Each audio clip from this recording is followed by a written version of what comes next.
this is the lifetime that we have the ability to shift from a regular 3D human into something much more multidimensional. And it's simply down to our ability or our willingness to surrender, as I say, go into heart coherence. What is that essence that is felt that you feel will be again another new normal for us? You know, we're embodying more and more of these light codes all the time. We're also ingesting them via the water, because the water is obviously absorbing the new light codes. It can't not. What would you say to someone that is making that path down to their heart, and sort of maybe the lessons that you've gathered from what that journey has been like for you? That this is part of the divine plan, however tough it seems to be right now because you're in it. And see this as fertilizer for your soul.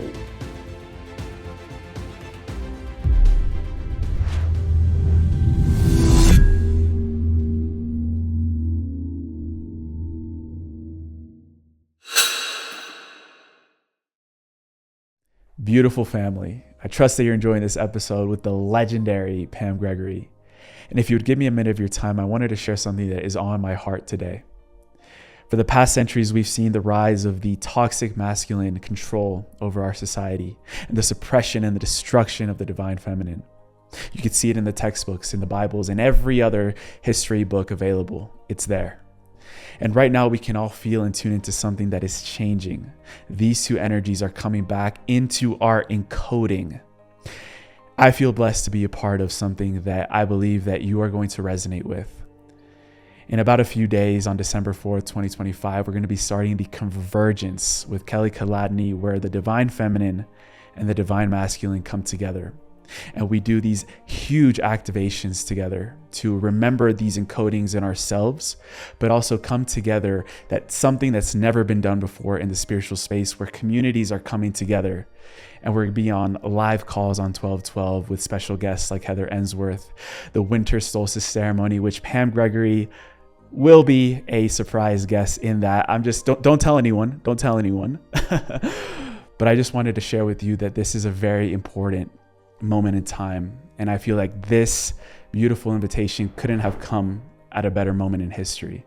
So for those that feel called, for those that resonate, the link to the Convergence is in the show notes, is in the description, is in the comment section.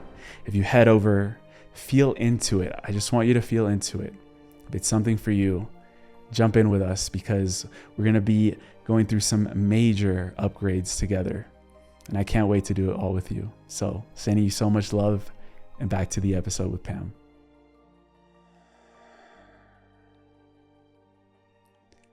Pam Gregory, welcome back on Just Tap In. I wanted to start off today by asking you, what do you feel in your heart that humanity is becoming right now? A higher expression of themselves than they've ever been. And that's immensely exciting and very empowering.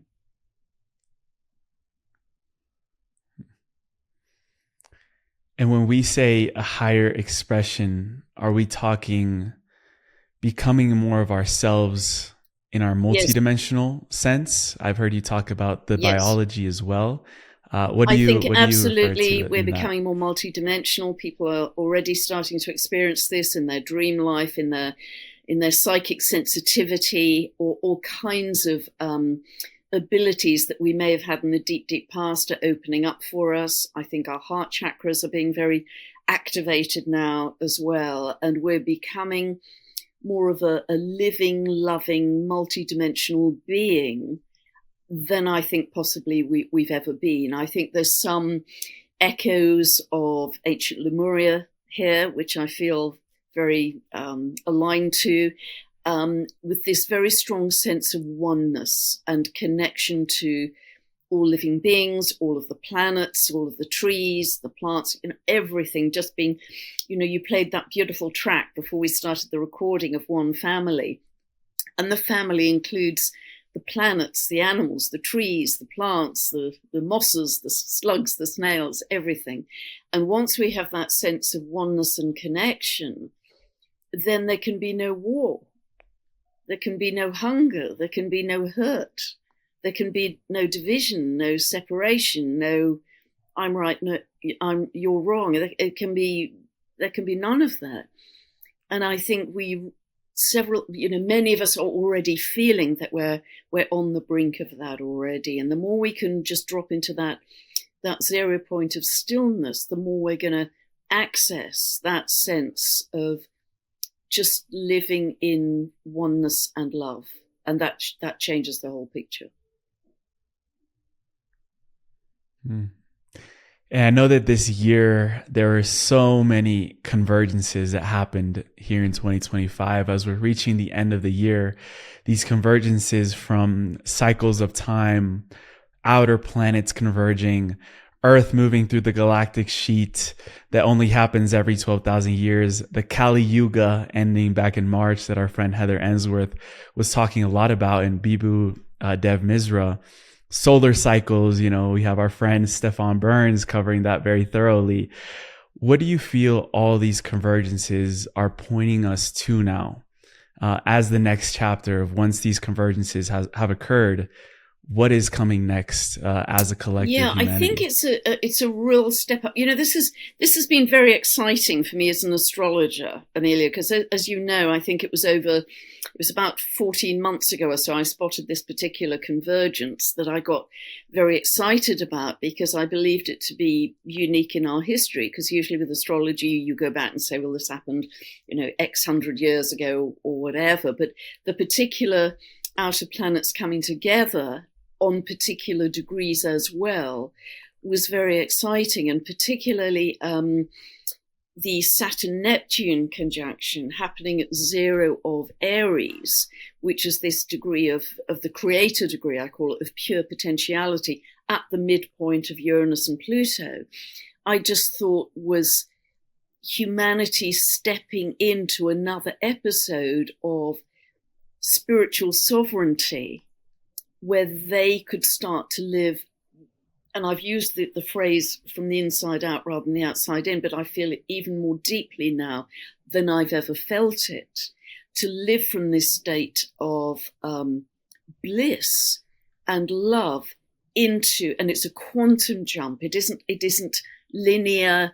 It's a jump into a very different state of being, and that affects our biology.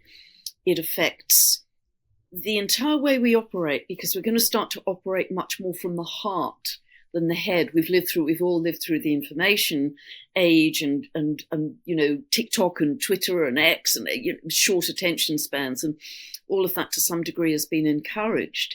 But there's this big shift now of dropping into the heart and the absolute loving bliss that comes with that, and I think that will change everything. And I know that, you were spending a lot of the summer in France. And I heard you say that you felt the state that we'd all like to be in while you were there. If you could put it into words, because I know these experiences and these feelings are way beyond language, but if you could start putting it into words, what is that state that is going to become the new normal for us? Thank you, Amelia. It was really profound, actually. It was a week in June, this year past, and there were about 18 of us. And we came together, different geographies, different ages, different backgrounds. We came together as one family in these beautiful surroundings in rural France. And as the week progressed and we shared and we cried and we laughed and we came together, my crown chakra is just buzzing like mad at the we came together as a real family of frequency. And at the end of the week, I just said to everybody, we have embodied new earth. We have embodied the new human. We are all living here in love and joy and sharing and laughter and preparing food together and celebrating the food and celebrating the beauty of the land and supporting each other. And it just felt effortless bliss, actually. And I just didn't want to leave. I just didn't want to come home. But we recognized that we each had to leave and go, oh gosh, and sort of take ourselves back as kind of lighthouses to our local geographies to try and share some of that feeling. But it really struck me that it was about the embodiment of New Earth. We can't start to see it outwardly in our reality until we've embodied it. This whole process that we're going through, this evolutionary process, is through our bodies. Our bodies are like antennae for these new light codes, these high frequency waves of light coming in, but we have to take it through the body. And all of us in that week felt it in our physicality. We were New Earth. We lived New Earth. And that's why I've actually, I'm going to embark on a 2-year shamanic course starting in April, because I want more of that. I want to get out of my head that's been so mathematical and analytical with the astrology and really connect to nature and the land and all of its magic in an even deeper way than I have to date. And it's that sense of embodiment that I think we have to really get in touch with. I think that's super, because we can't see it out there till we feel it in here. We can't see love and peace in our world until we feel it within ourselves.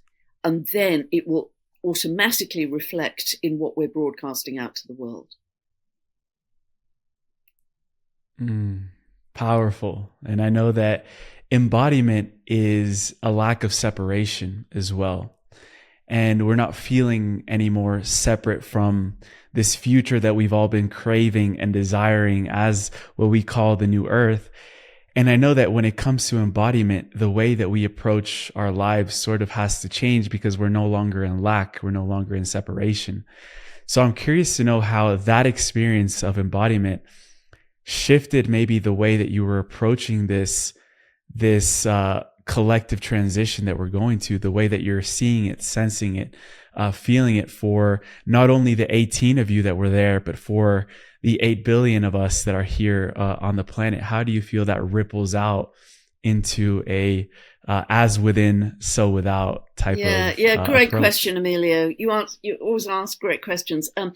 I think in our lives to date, and perhaps for many lives, we've always had this sense of pushing and planning and anticipating. In business, you've always got to have a business plan and a goal and focus on you trying to control your reality and your future. And there's been a sense of grasping and gripping. And because so many of us have lived in survival, that's been part of the picture too. In order to stay safe, you've got to have money in your bank account. You've got to make sure your front door is secure. It's that kind of territorial materialism and gripping that's been very externally focused. And I think a very big part of this shift, and in a way it's incredibly simple, it doesn't mean it's easy, but it's very simple, is almost surrendering to these beautiful cosmic energies that are coming in right now, surrendering and being open to it. Because if we can get that sense of embodiment by dead simple stuff, dropping into stillness, dropping into our breath, slowing our breath, having that sense of joy, of no space, no time, then what starts to happen, it's a total inversion of how we live, because we then, as we start to broadcast bliss and love and gratitude and compassion and peace and all those other wonderful emotions, we don't have to try, we don't have to effort, because we automatically magnetize in the people, the opportunities, the circumstances, the life comes to us, as opposed to us as a single individual having to strive for it and control it. It just is magnetized to us. And we develop, I think, that, and I'm learning just with everybody else at the moment, but the more we develop that inner sense of magnetism and heart coherence, I think the heart coherence is a really big part of this, the more life will just flow. We will just be part of the river of love and life. And we'll lose all of that 3D efforting, striving. It'll just go. It'll just naturally arrive in our reality. And so that's living from the inside out in an even deeper way than I've ever fully understood it in the past. And that's really only landed quite recently for me. I hope I've been clear about that. Definitely. And you mentioned in there this really powerful teaching of surrender, but also surrendering to these cosmic energies that are coming in. And I know you've always said that you felt that there needed to be a game changer or a catalyst that will stop this linear progression into more of a quantum progression, which I feel like we're starting to enter more into, especially in the next coming weeks. You think that because of the timing of things, 3i Atlas could be one of those catalysts that will activate many things. And I would love to open the space to what it looks like for us to surrender into that cosmic energy, because I know that the way we see reality is how we'll experience it. So if we look at it just a rock flying through the sky, we'll experience it one way. But if we have a different perspective on it, that could also shift. So I'd love to understand how you are surrendering to this phenomenon, if we want to call it that, and how you can also encourage others to feel into it for themselves. Yeah, beautiful. As well. Thank you, Emilio. Yeah, it really has been exciting for me, actually, because, as I said, I spotted this unique astrological configuration over a year ago.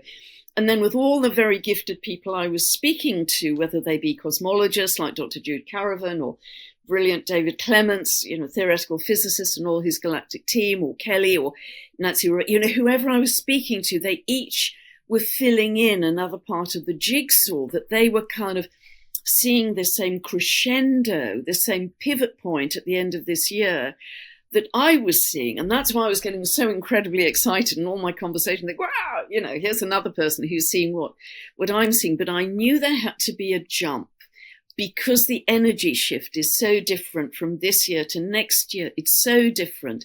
What was the jump going to be? And I had all the astrological pieces in place, but there was something else that was going to be the jump. And then July the 1st, the Atlas Observatory in Chile spotted 3i Atlas. And I thought, that could be it. That could be it. And I truly think it is, because I had my own personal experience. I don't know if you've heard me mention, I think it was the 3rd of November when 3i Atlas was closest to Venus. And, sometimes I can crash for 10 hours and sleep, and other times not at all. And it was one of those not at all nights. And I'd been awake since about 1 o'clock in the morning, and I was still awake at 5. So I was very much awake. But I started to get incredibly hot, and these very powerful waves of energy started to go up my back. So I just wasn't solid. I was just these waves of energy. It was very visceral. And the top half of my back, where I tend to have a lot of tension, I carry most of my tension, just turned into brilliant emerald green waves. It was really dazzling. And then my third eye just popped into this oily, brilliant green emerald paint that started to move in this beautiful mandala of different shapes. And there was a silhouette of my body right in the center of my third eye in this, brilliant emerald green splodge. And then I just felt I was spinning like a Sufi dancer. So it was incredibly sharp, pin sharp, visceral, physical, memorable. And I think I'll remember it for the rest of my life. And it was so interesting. I'm pretty certain it was the day it was closest to Venus, which is all about love. And whenever, and many, many people are doing this, not just me, whenever I've asked my higher self to connect to 3i Atlas, I felt a huge wave of love, a real heart opening and a huge wave of love. And I know, as I say, I'm not the only one. Many, many people are feeling this. But I think that 3i Atlas is actually just the tip of the iceberg. Because apart from the fact that I believe, like, again, many, many others, including Stefan, I believe, that it's carrying high intelligence and very high consciousness as a kind of seeding energy or activating energy for us. It's remarkable that it's coming in like a slingshot from eternity on our ecliptic plane, pretty much within 5 degrees. The 6 accompanying comets came in at the same time.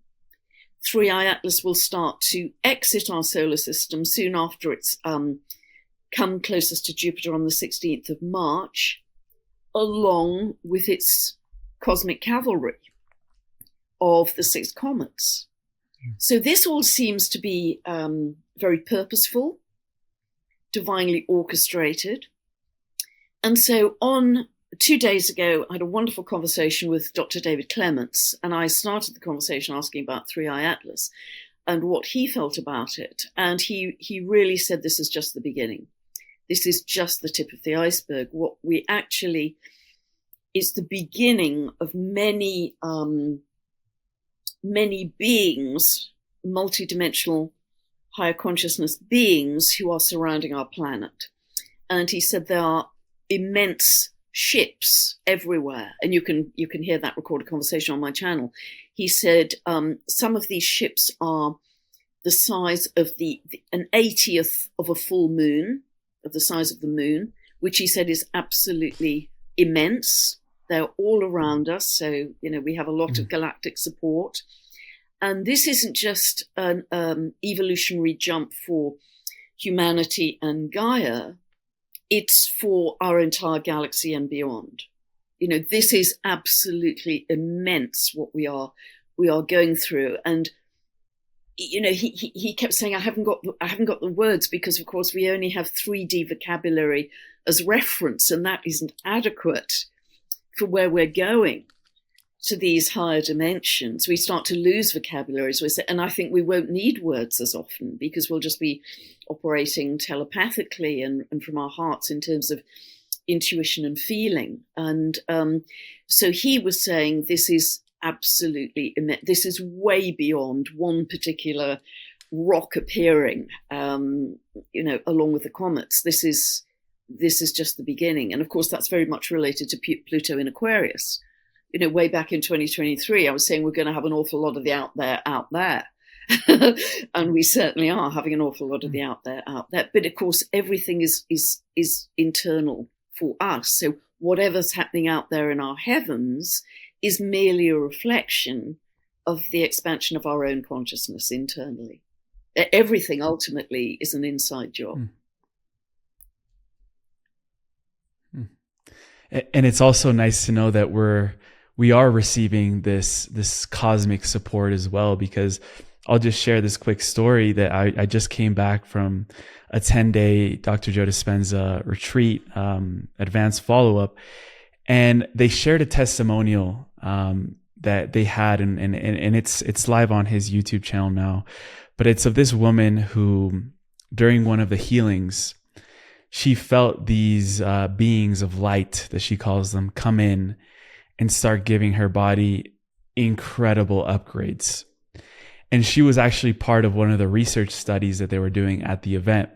So they wear these Garmin watches or devices, and they're measuring heart rate variability throughout the week. So the director of the Heart Math Institute was at that event. And then she told this story, this testimonial. And so Dr. Joe was thinking, if that happened to her, then the data must back up at least somewhat of what she experienced. So he told Roland, the director of the Heart Math, go into the data and pull out her heart rate variability scores. What happened? And it was right when the healing was beginning. Her heart rate was stabilizing. It was going into more coherent patterns. And then at the moment when the beings came in, the heart rate monitor stopped measuring for a period of time. And then it came back, and then it was gone again. And so that testimonial really opened my mind to know that, on these quantum levels and these multidimensional beings that are working with us, they're working at such a high level and frequency that it's almost beautiful to witness, because we are surrendering into this. And I love that you shared your mystical experiences as well, because there's going to be a lot more of that coming. And with that, I wanted to really understand how these alignments are also going to be setting up a backdrop for this next year, 2026, and also what you're sensing into and studying around thank that you, as Emilio. well. Isn't it exciting? Isn't it? I mean, I truly believe that this is the lifetime that we have the ability to shift from a regular 3D human into something much more multidimensional. And it's simply down to our ability or our willingness to surrender, as I say, go into heart coherence. And I just want to add, because, you mentioned Roland, heads up the Heart Math Institute. I was talking to Dr. Catherine Clinton on last week, who's doing some beautiful work with quantum biology. And she is doing some research with the Heart Math Institute on mitochondria. And what they believe, what they're testing out as the hypothesis, is that if you drop into heart coherence, and you can easily do that, anybody can do this, by closing your eyes and dropping your breath, slowing your breath to 6 breaths a minute. So all you've got to do is 6 breaths a minute. That will take you into heart coherence, which of course is measurable. The Heart Math Institute have all of that kit to measure. And that will take you into heart coherence, which expands your heart toroidal field, and they believe will really give a kind of kickstart to your mitochondria. So that's what that research is about. I don't know if it's been published, the results have been published yet, but they're fairly imminent. But that is also the best state that we can enter next year. Heart coherence, it's that simple to do.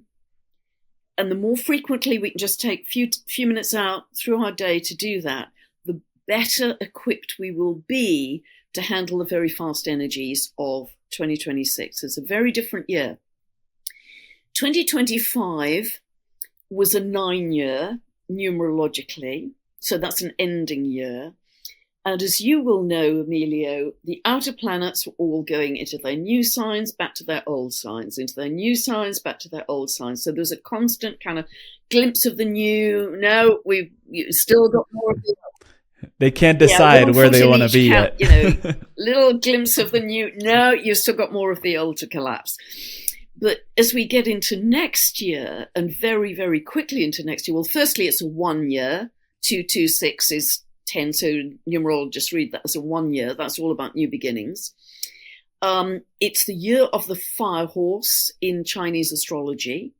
And the fire horse in Chinese astrology, which I think is very related to the Jupiter cycle, it's a 12-year cycle, is about energy, big jumps forward, freedom, passion, exhilaration, adventure, innovation. It's very auspicious, it's very bold, it's courageous. So very different feeling of energy. And that Chinese New Year starts on the 17th of February, which is smack on a solar eclipse, very important solar eclipse at the end of Aquarius, which is exactly square to Uranus, the planet of the galactics, the planet of our kind of quantum shift, quantum jumps.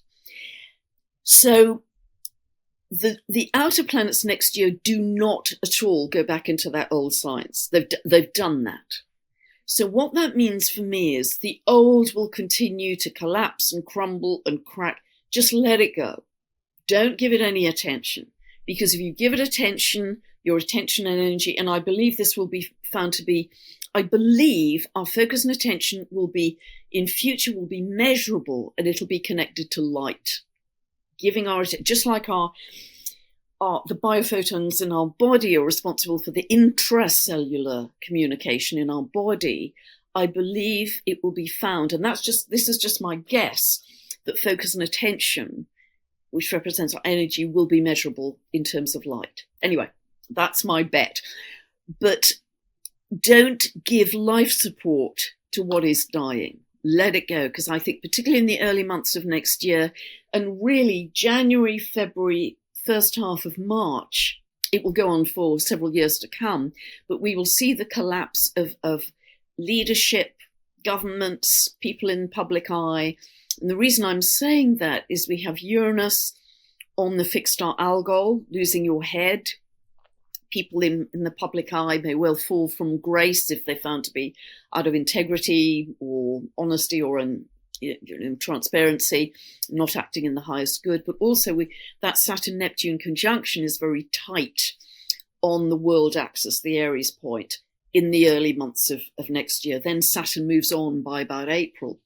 And that is about the dissolution of the old traditional structure. And it's the reality check on any Neptune deception, lies, things have not been for our highest good. I think that will also bring up issues around the media and drugs of all kinds and that kind of thing. The whole financial system, that's the Saturn side. So I think all of that, even from the early months of next year, starts to get very lively. And just know, astrology is wonderful. So even if the 3D world seems to be in an almighty mess, astrology expected that.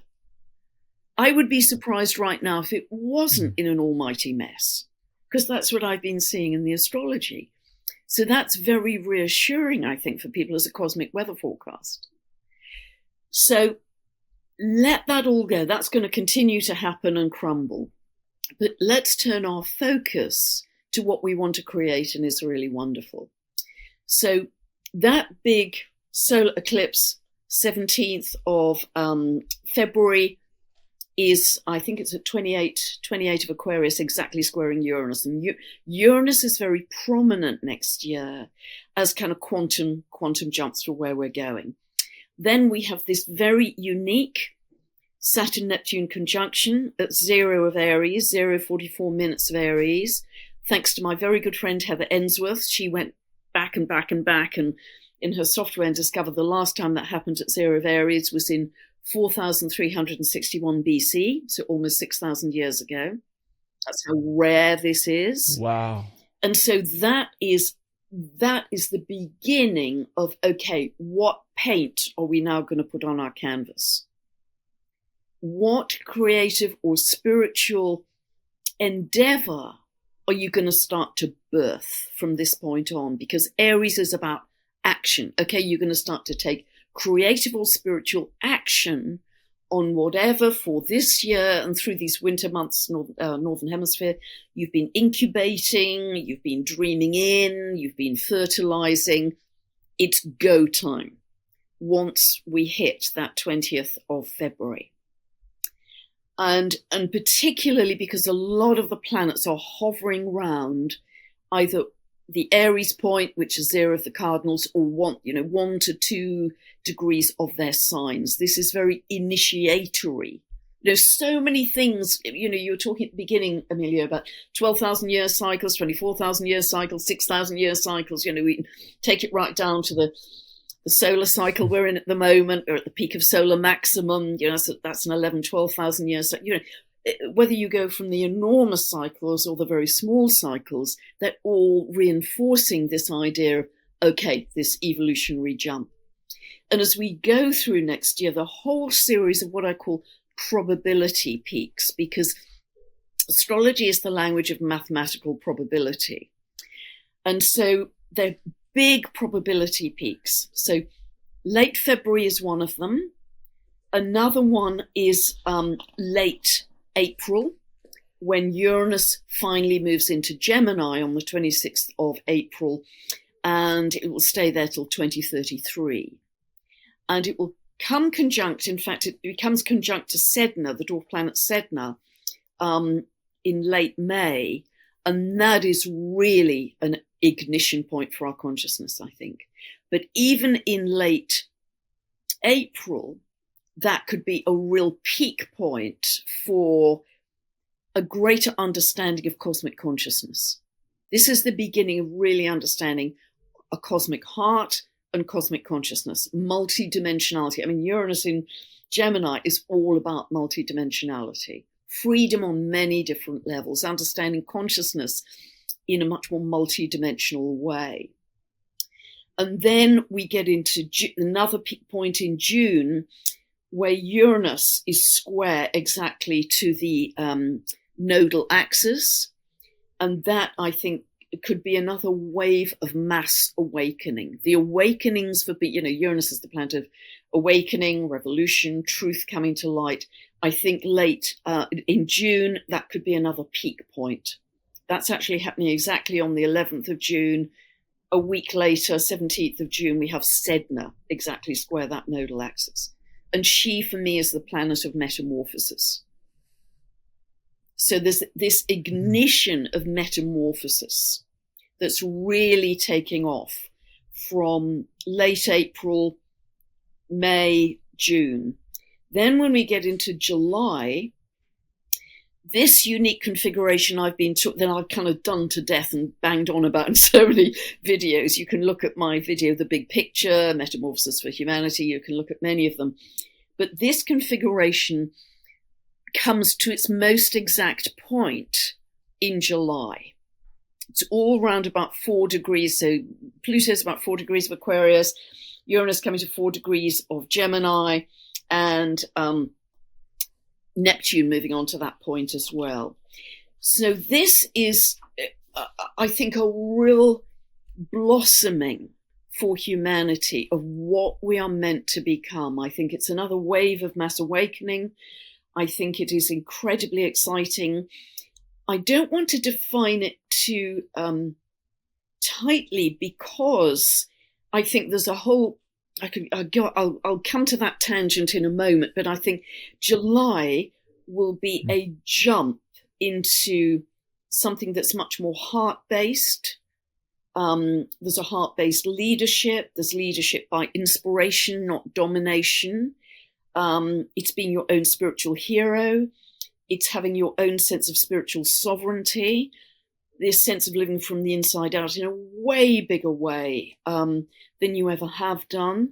So I think that's another big jump. And if I look at the seed points for some of these planets that are now coming to blossom, because they're all in very positive geometry, and the geometry matters, is it challenging or is it positive? It's all very positive. I look at, the seed point for Neptune Pluto, for instance, that the conjunction was back in 1891, 1892. That was the beginning of quantum physics and the whole discovery around matter is produced by consciousness, Max Planck, etc., etc. So there was a whole jump in our understanding of how we create our reality. That's now coming to blossom in a bigger way.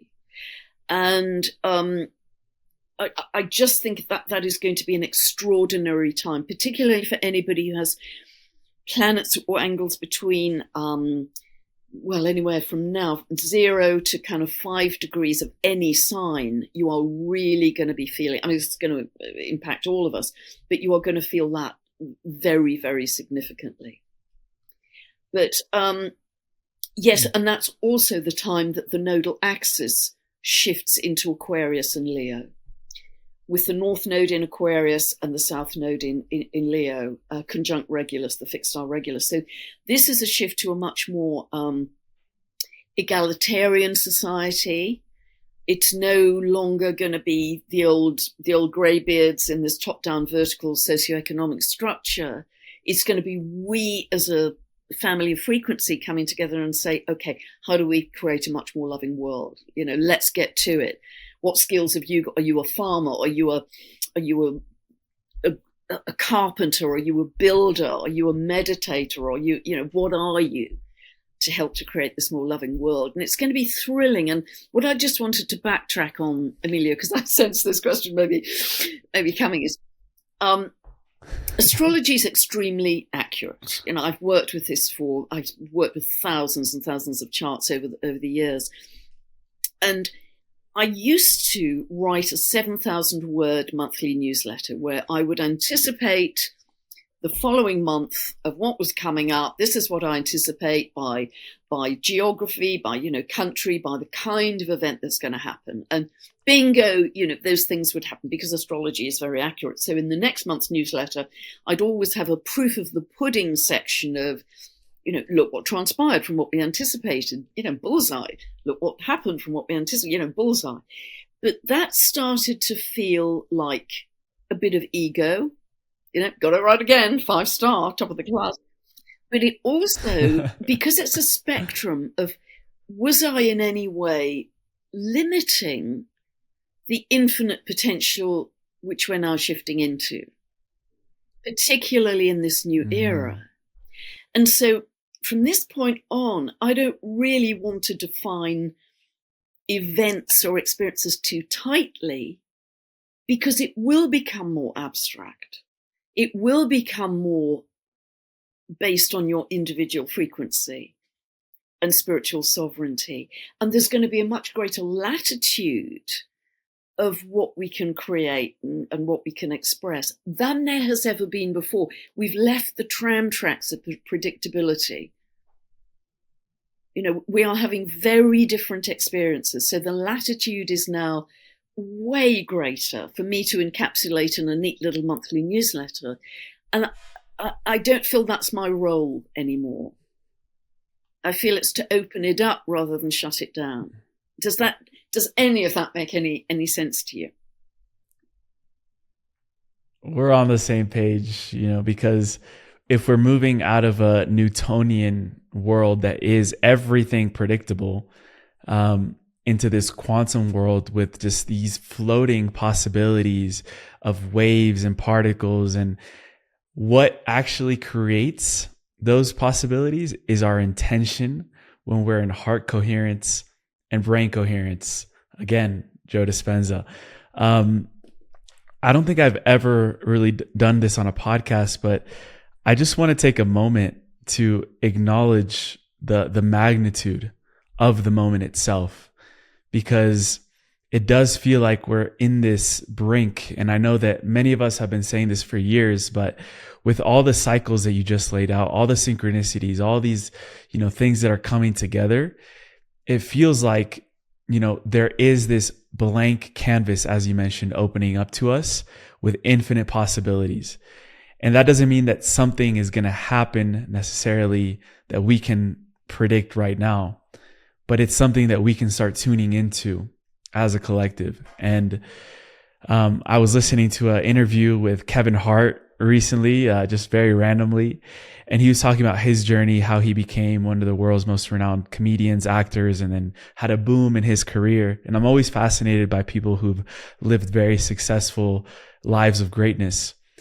And he was mentioning that the moment everything shifted for him was when he accepted to seize the moment.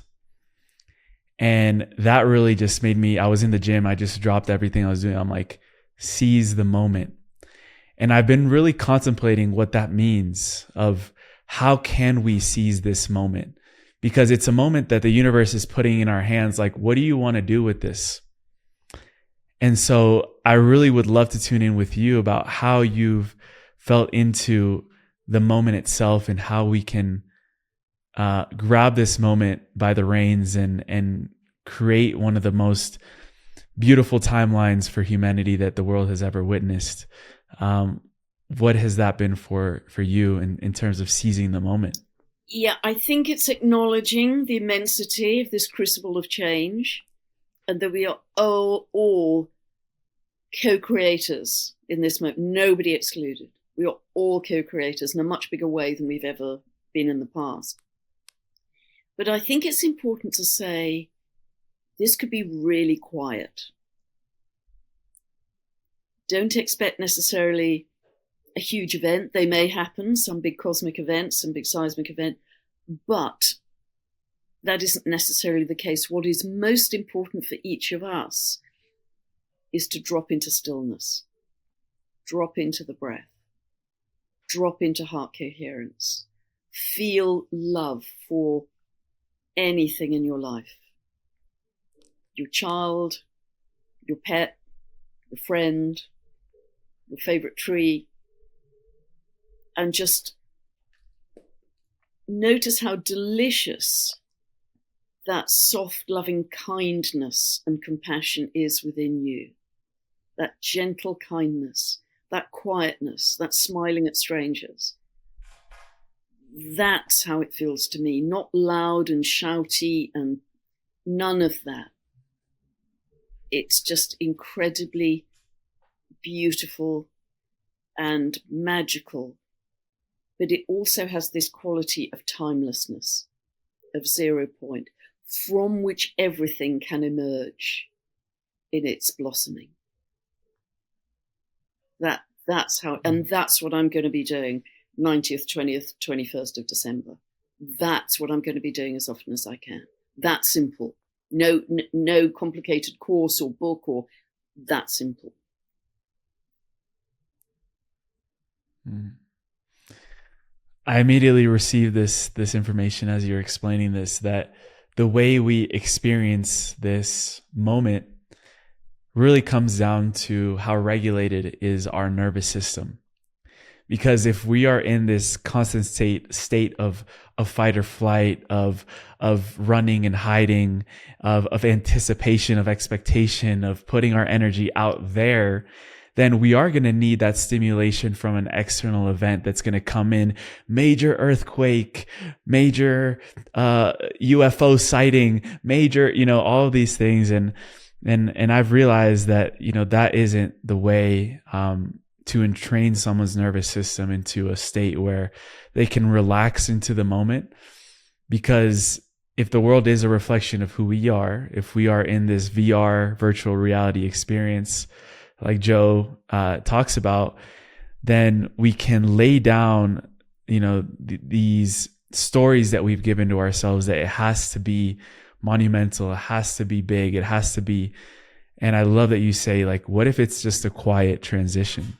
And I don't think anyone really in this space is emphasizing it so much as you are, because I feel like it reflects the work that you've done on your nervous system to put your attention on an experience that is less chaotic and more orderly.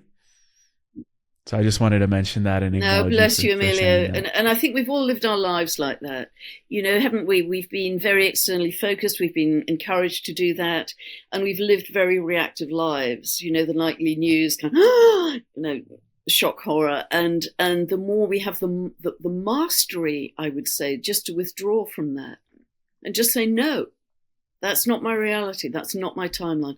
I am going to decide what my reality is. I'm going to decide what my frequency is. I'm going to create a more loving world from my internal state of being. And I think your inner state of being is your absolutely top priority, because everything in your life cascades from that. The connections you make, the coherence you feel, the steadiness to be a lighthouse or an anchor or a stabilizer in the storm for other people when other people are feeling, jazzed up and scared and, what on earth is going on. Just to be the quiet, loving lighthouse, I think for more and more of us, we are being called into that role where there are fewer words. The more, and I don't think I've embodied this by any means yet, but the people who walk into a room and have radiant presence, and before they even speak, and maybe they don't even speak, you just feel that energy of calm, loving kindness. It's very Buddhist, actually. And so that's how more and more I think we can operate in our lives. And if we did, wouldn't that be a different world? And I mean, I know people listening to this may think I'm a crazy woman, but frankly, I don't care. But, because... Who has crazy, amazing pillows, by the way. Yeah, astrological science. But the more of us who can, and we infect each other. We know this from research, that we infect other people with our energy. And the higher frequency energy, as Dr. Joe talks a great deal, will always infect the lower and influence the lower frequencies. This is the work of Dr. David Hawkins as well, much more than the other way around. So, one being who can embody loving, radiant presence and kindness can affect many thousands of people, because it feeds into the collective. We can never be separate from the collective. We're just drops in the ocean. And that, I think, is the greatest legacy we can leave, really, in our lifetime. It doesn't have to be a big name, a big bank account, none of that stuff. It's just, how much love did you leave in the collective as your legacy? What was your love imprint? What was your love imprint in the collective? And don't even put a name to it. How much love do you leave into the collective blueprint? Another question that came as you were explaining that is, how do people breathe around you? And I'll explain what that means, because if people around you are breathing and inhaling more than they're exhaling because they're, maybe feeling an anxiety field that they just came into contact with, and then all of a sudden their inhalations get more and more and more rapid, that's pumping the hormones of stress into the system. Versus if people are around you and they're exhaling more than they're inhaling, like they can feel like they can exhale safely. Because when we're not in survival, we don't need the more oxygen going into our system. We don't need to run. We don't need to, run away from the lion that is chasing us. So when people can come into your field and exhale more, they're actually also living longer, because the more you are in parasympathetic state, the longer you will live. So that question just came really powerfully. And I know it has nothing to do with astrology, but it has everything to do with who we are and how we breathe into the field as well. Because at the end of the day, breath is life. And this new paradigm that we've talked about, I also wanted to talk to you around this new human that is emerging, that you're hearing it from all different angles. I'm hearing it from all different angles. When you tune into the new human, what is that essence that is felt that you feel will be, again, another new normal for us going into the thank future? you, Amelia. I think obviously less dense, more filled with light. We're embodying more and more of these light codes all the time. We're also ingesting them via the water, because the water is obviously absorbing the new light codes. It can't not.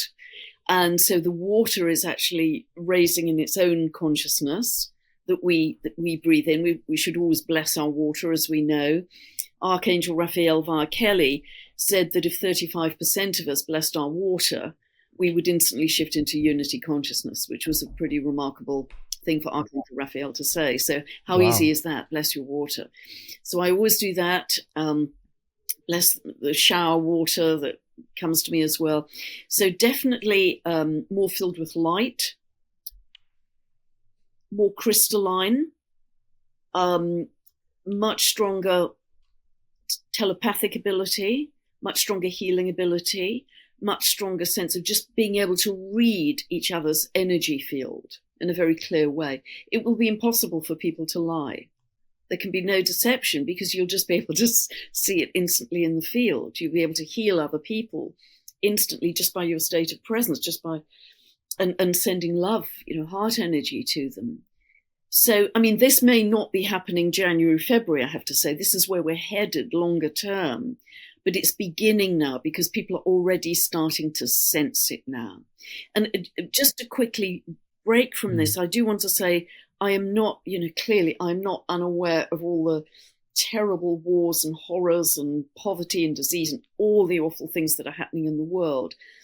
But I believe the best thing we can do, the way we can best serve the collective, is to work energetically. Because then all this old stuff just falls away. The more we can be in this heart consciousness, the less able it is for those terrible injustices to happen. And so when people say, well, what can we do? Well, all of us can do this kind of work. So I think also eating less, eating more plant-based, eating more raw-based, take more energy directly from the sun. Please don't try this at home unless you know what you're doing, but not going by the vegetable, but going directly with sun gazing, dawn and dusk. And so we will have less and less need for the kind of heaviness of how we've moved around our 3D lives. And as I understand it, in Lemurian times, they didn't live a lot in physicality. They were attached to the earth on a silver cord, and they spent a lot of their time living in the light body, but completely in a state of harmony with all of nature. And I think that's another big part of it. We'll stop exploiting nature, we'll stop ravaging, we'll stop polluting, because we will start to see Gaia, as many of us do already, as a living conscious being. And so there'll be a reverence for the sacredness of nature, and all living beings. We really, I haven't eaten meat for 50 years, but I just couldn't do it. But, more and more people, I think, will not be able to kill to eat. And so there's this lightness of being that comes in, and a magical quality that you start to see in nature. This, when I walk through ancient woodland in the morning, it feels very elemental. There's sort of heightened senses. The colors are heightened. The light is heightened. And there's just a sense of all of the out there isn't empty. It's absolutely jam-packed with beautiful, intelligent light. And we're going to start to merge with that and feel it in a much bigger way. So I think words like coherence, reverence, magic, oneness, healing, light, all of those words start to come into my vocabulary when I'm trying to anticipate where we're moving to. And as I say, that won't all happen next year, but this is for sure some kind of a turning point. I profoundly believe, and so many people are saying this in their own language, that it's a kind of pivot point. We have 3i Atlas closest to the Earth, as you know, on the 19th. We have an important new moon on the 20th on the galactic center. On the 21st, we have the Capricorn solstice. So the sun is exactly square to Saturn, Neptune at this 0 point of Aries of pure potentiality, activating this whole new chapter for humanity, and on and on we go. So this is an energetic turning point. I feel sure of that, and I think it's also, I've mentioned this in one other video, but I think it's really profoundly important that when 3i Atlas exits the solar system, the last planet it exits is Jupiter. It's closest to Jupiter. Now, Heather Ensworth has done a beautiful video on this with Keone Hanalei from the Mu lineage. But its importance to me was, because I know I've had a very important Cathar lifetime, that it's closest to Jupiter on the 16th of March. And the 16th of March in 1244 was a very important date for the Cathars, because that's when there was this, atrocity, this massacre by the Catholics at Montségur Castle, where 220 Cathars just walked into the fire that the Catholics had lit all around the base around the castle to kind of starve them out, drive them out. So, and every year on the 16th of March, there's a kind of consecration of that date. And the Cathars, of course, lived the way of love. And so there's some kind of an echo of, so goosebumpy, are we rebirthing the way of love that the Cathars were trying to initiate in all of their beautiful efforts as 3i Atlas exits our solar system? Is this another, there's so many ignition points next year, and is that one another ignition point for stepping back into the way of love? I mean, that just ice at the moment. That just feels profound for me. Wow. Pam, I wanted to ask you, what is the deepest truth about yourself that you've met with this year?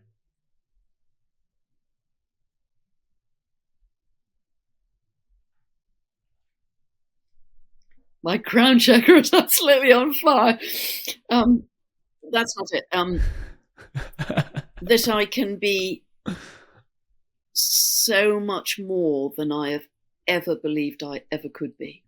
And it's actually the real beginning of my life at a certain age. It's the real beginning. All the rest was preparation. Wow. That's profound.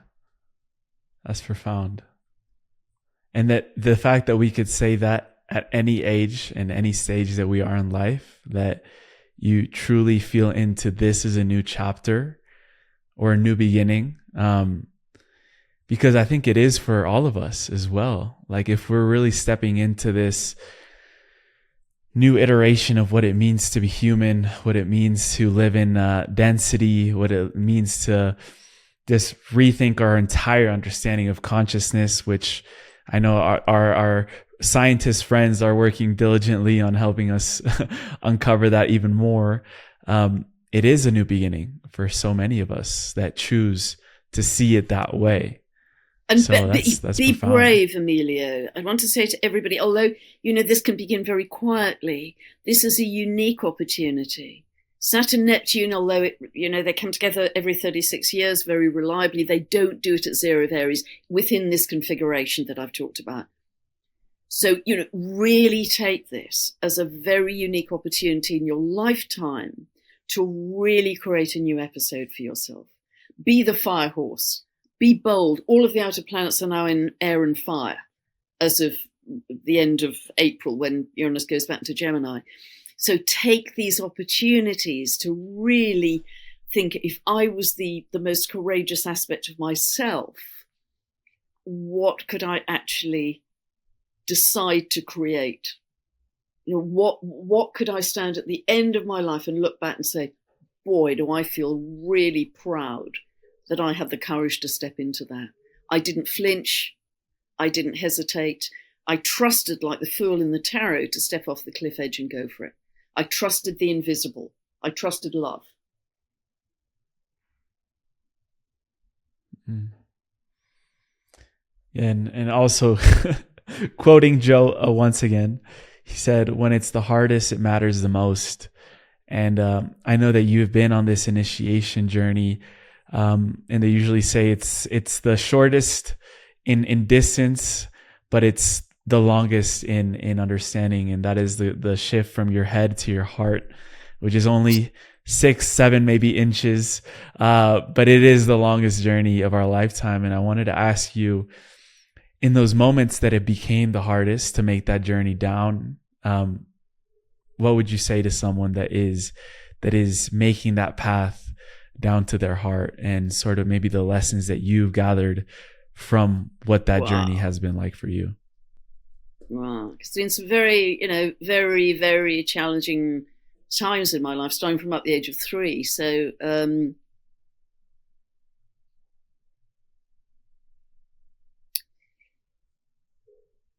I think I would say, know that this is part of the divine plan, however tough it seems to be right now because you're in it. And see this as fertilizer for your soul. This is fertilizer for your soul for what you're meant to become in your dharma, in your blossoming. Because the tougher the experiences are, the deeper you have to dig inside your own resources to take the path less traveled, to come up and blossom as the beautiful flower you're meant to be. And I would absolutely not have gone on such an individual journey of being kind of ridiculed and you're what? You're, all of that. And, times of great loneliness, if it hadn't been for those tough times, but they have made me who I have now become. And I feel really proud of that, actually. I feel really proud. And the other thing is, because I see those challenges, I don't know exactly what form they've taken, but I can look at someone's birth chart absolutely and see, okay, what happened at the age of 3.5? There's a real sense of extreme abandonment and, could have been some form of physical abuse or sexual abuse. And that was an extremely tough time. And you had to take a very deep dive at a very tiny age. So I won't know the exact events, but I will know that was a profound time of fertilization for that soul to achieve the strength to then grow into what they're meant to become. And so, I truly believe that the soul chooses the birth chart, and everybody has these challenges. And in fact, the tougher the challenges outlined in the birth chart, often the greater the amount of growth that someone achieves on their soul's path. Because if you've got an easy peasy lifetime with no challenges, it's the grit in the oyster that gives us the pearls. that we truly do grow through those challenges. And actually, I'd say the best times of my life have been from about the last 15 years and onwards. But I know that the next bit is going to be way better than that. The next episode is going to be way better. I am not going to be at this certain age in a sort of expected position in 3D society. I'm going to go for it, and I'm going to maximize every opportunity that is coming in for us with these incredible cosmic energies and the love that's pouring onto the earth right now. And it's really exciting, Emilio. I want people to feel that excitement. I want people to, I know it's very, many people are living in very fearful circumstances, but if you can just even get a glimpse of how, if a group of loving beings come together, they could create coming together in community, buying land, growing food, sharing resources, even in these little pockets of light. And it's happening all over the world, because people write to me all the time. It's happening all over the world. In these little pockets of light, they are creating incredible beauty and support and sharing. And it's money won't matter so much.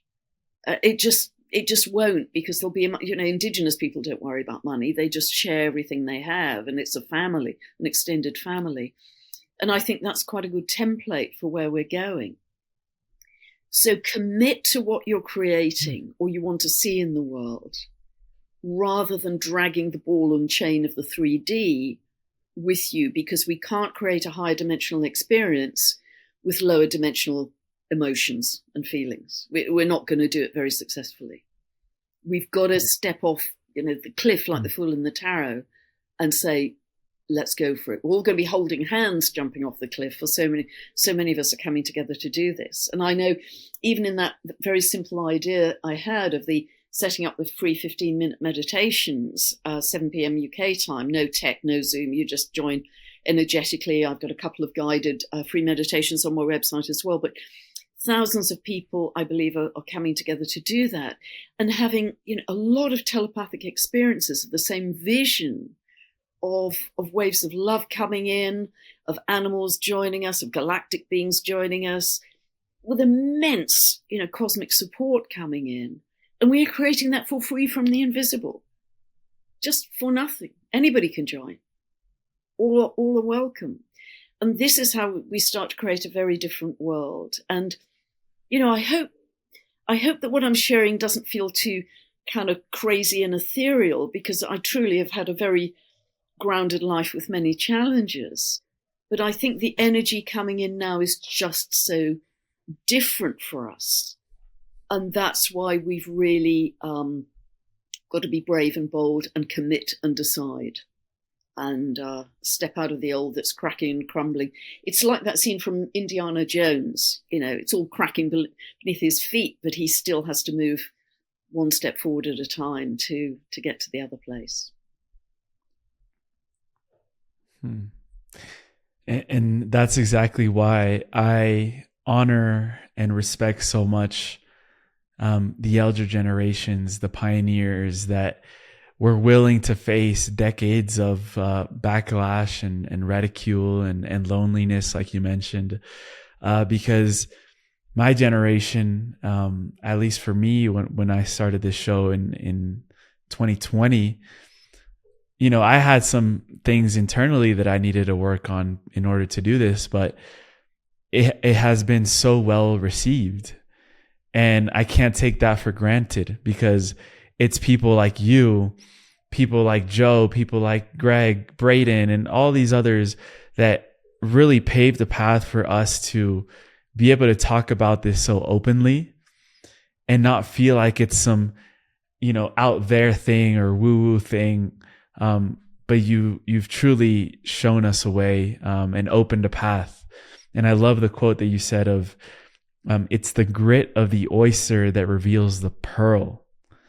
So it's the grit that your generation had to keep going and not, I can't imagine 20, 30 years ago going, online and saying I'm an astrologer, like I'm talking about these things. what was it like for you in the beginning stages? Because I feel like now we see the Pam that you are now. And, you know, you attract a beautiful community and so many thousands of people that are listening.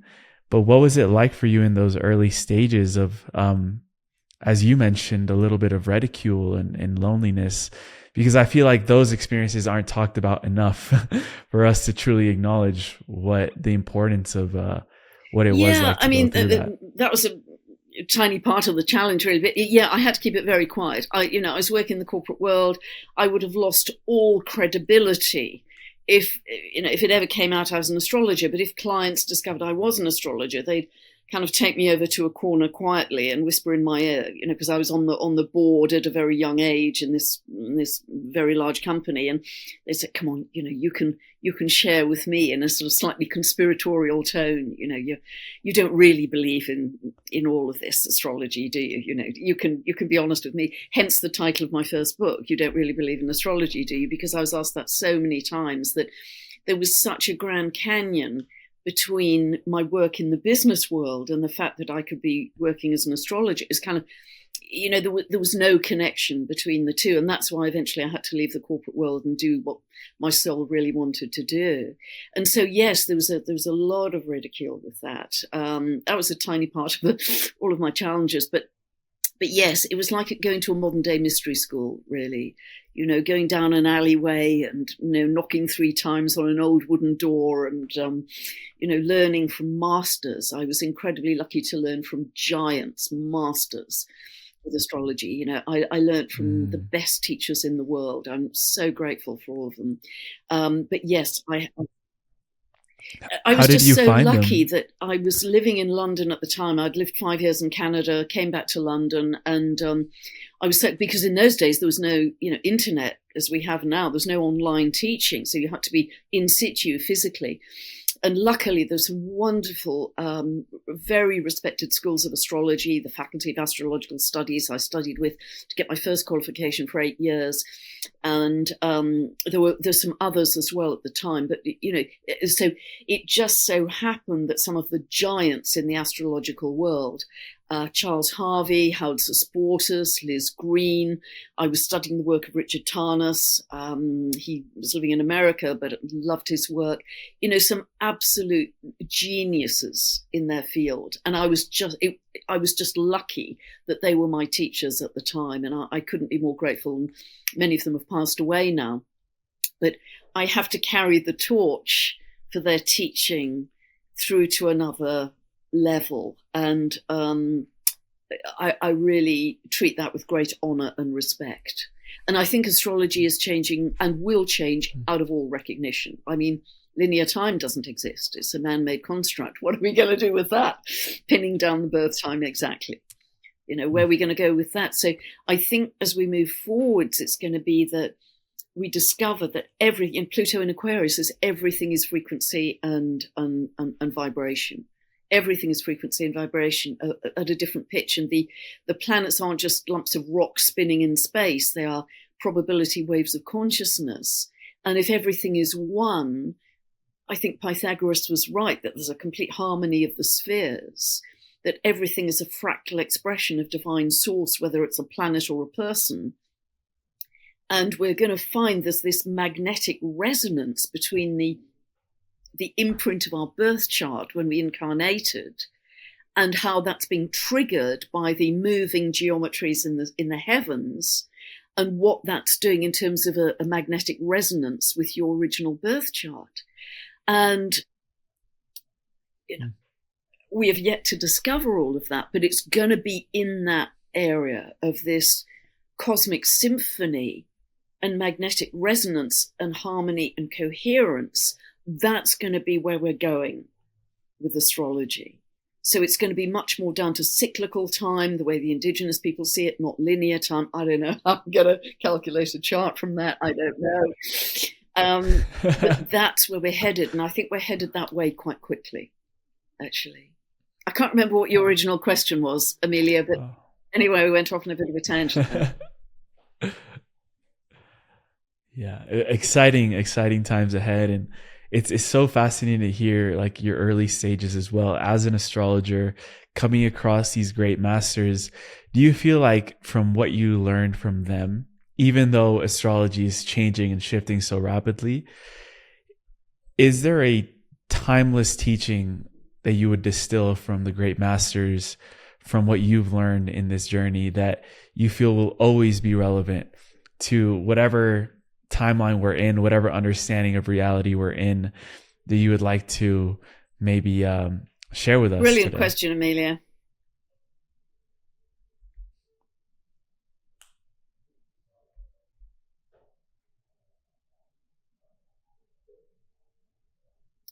I think astrology will always teach us the sacredness of the cosmos that we embody in our hearts.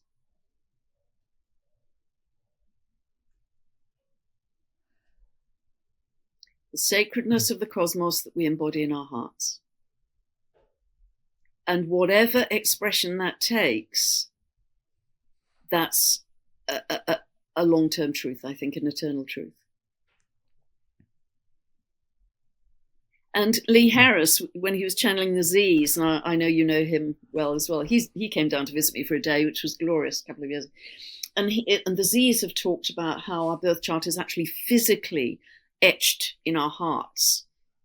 My good friend Janet Trelaw, who channels Zach, aspect of Dwell Cool, has talked about how it isn't just an energetic etching in our chart, it's a physical, energetic etching of our unique birth chart in our hearts for this particular incarnation. And it's like striking a tuning fork, that pattern of our unique sheet of music at our birth time is like striking a tune, it's striking a note, but it's actually striking a note for an entire symphony of the drums, the violins, the harp, the piano.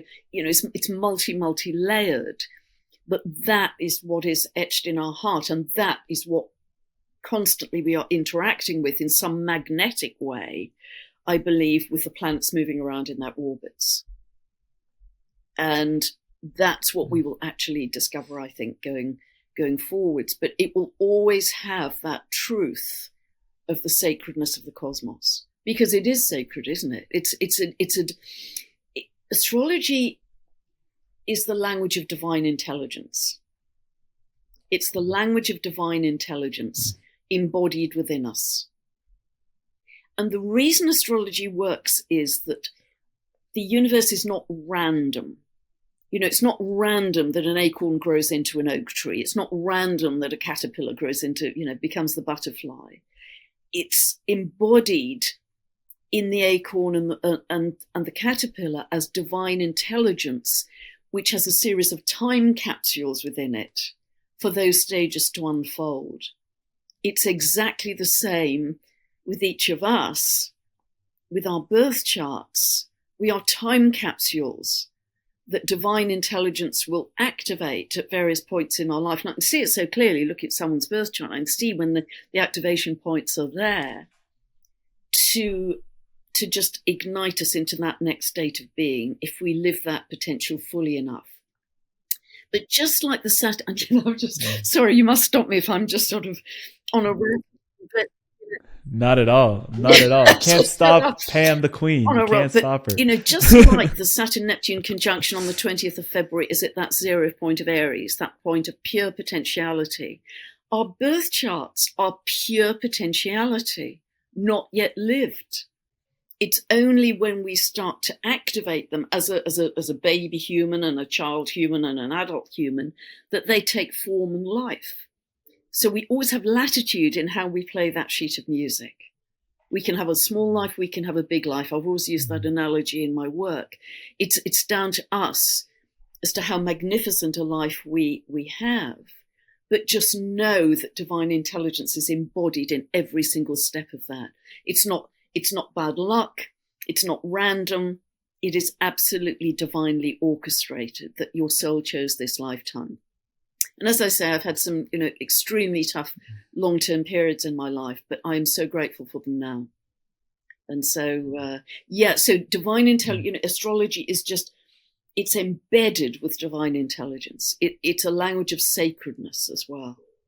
And that's why I don't do client work anymore. I don't have time, but I always felt I was holding sacred space for that particular individual. I was holding that crucible of sacred space. Often just being quiet for something to land was the best possible advice I could give someone.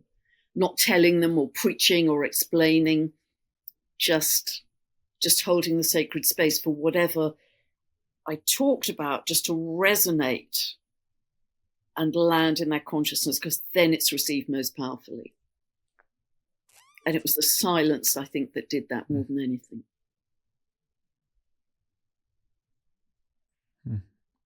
I resonate a lot with that around holding the sacred space, because as we know, like, we're only perceiving like a slither, like a little 0.0001% of reality. And in the space in between, that's when there is so much pure potential. And I never say that I have interviews or that I do interviews. I say that I, hold space for transmissions of consciousness to emerge. And I feel like that is the work that we're doing, is allowing, as you said, your crown chakra is on fire today.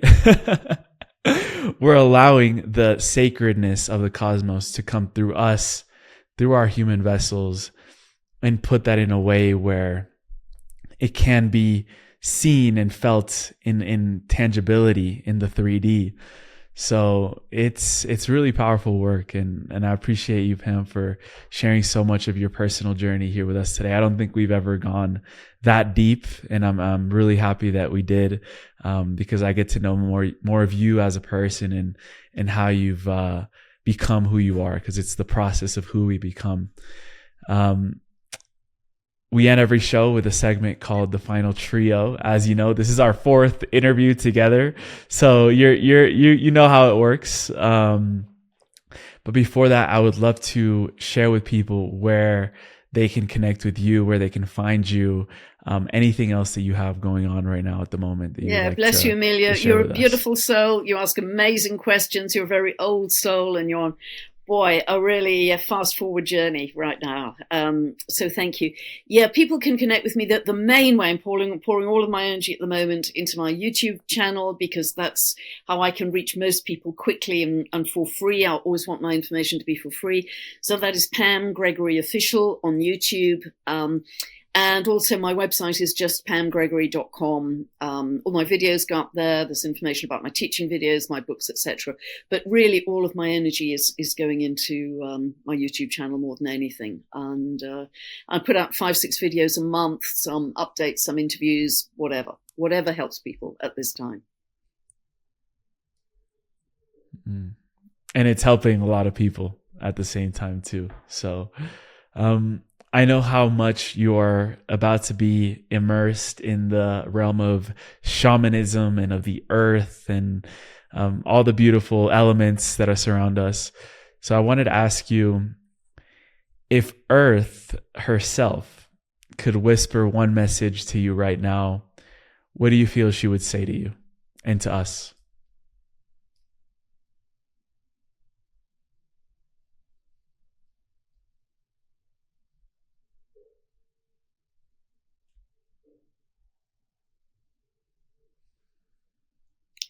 I think she'd say, recognize how much love I've given to support you as humanity. I think she'd say that in order for us to recognize her loving consciousness, which I don't think we've done very well to date. That's what I think she'd say. Thank you for that. What is the one frequency that every human is open to carrying into January 2026 to navigate this coming new metamorphosis for humanity? Loving coherence. Loving coherence. I think that's the best you can do.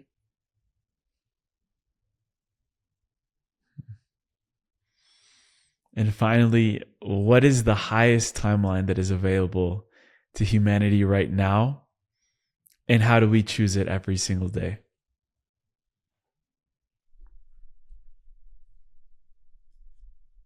I think it's just to be a living embodiment of love. And I'd suggest we get there very simply in the way I've suggested. Several times a day, shut your eyes, drop into your breath, and just slow, steady your breath, and have a feeling of love for anything, anyone in your life, and let that expand like a golden bubble all around you, and expand that bubble as far as you're able to. And that simple practice that anybody can do for free, I think will serve you well as a stable beacon of love as we move forwards, because there will be some lumpy and wild times getting into 2026 as well. But I think that's the best I would suggest. And with stabilizers like you, I know that we're in good hands. So there's never enough words to honor you, Pam, for who you are, the person that you've helped me see in myself as well. You're a beautiful reflection. Amazing footprints that you've left in the field of consciousness that I feel like myself and younger generations will be also stepping into in the coming years. So I wanted to just say, appreciate you and thank you for making the space. I know how busy you are, but thank you for opening this little time that we have together. It's always great to be able to calibrate and also catch up on an individual level and touch base. And just wanted to say thank you for sharing so openly with us. And I look forward as well to hearing how your journey unfolds into this new year. And I know that we're going to keep in touch. It's been an absolute joy and pleasure, as always, Amelia. I've really loved it. And I hope it's helped the people out there. You're doing really wonderful work, very profound work for your generation and actually for the collective. So God bless you, Emilio. Thank you. I've loved it. Me too.